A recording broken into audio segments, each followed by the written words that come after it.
The United Nations has urged Thailand, Indonesia and Malaysia not to push boats carrying migrants back out to sea, describing that policy as appalling.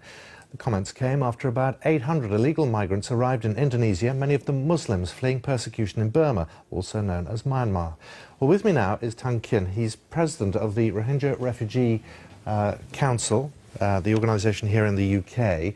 And he settled in the UK 10 years ago from Burma. It's good of you to come in. Thank you. I know that you know better than most the misery of these people because you actually spoke to some people on the boats the other day. Yes. And what just describe that. It's a very tragic moment when I talked with them, and it's the way they are screaming, we need help, we want, please save our lives, and we are without food and water about 5 to 6 days.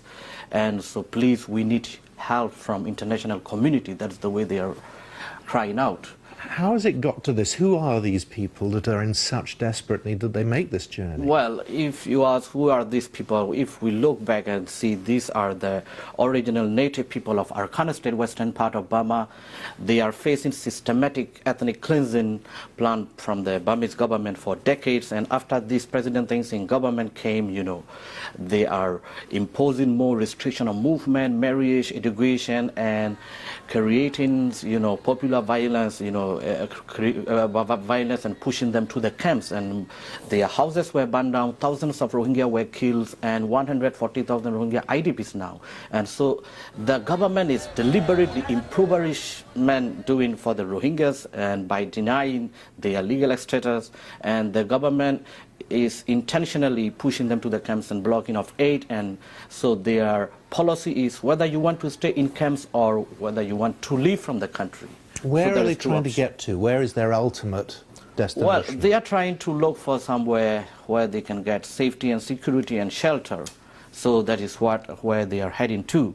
But unfortunately, it's a very tragic moment. This Thailand, Malaysia, Indonesia, they are pushing off the boats. And so we are calling here international community. We need help, a stronger action to get them, rescue them to the lands and provide them humanitarian assistance. And also these genocidal acts are facing these people, and so like international community, US, UK, EU, they have to call on Burmese government to address, together with coordination of Asean, to address the root cause of the problem. Why these people are fleeing from the country? So this is the main important point. They are facing decades of persecution, and But very quickly, I mean, what was your reaction when you heard that what the authorities were doing was seeing these boats and then pushing them further away?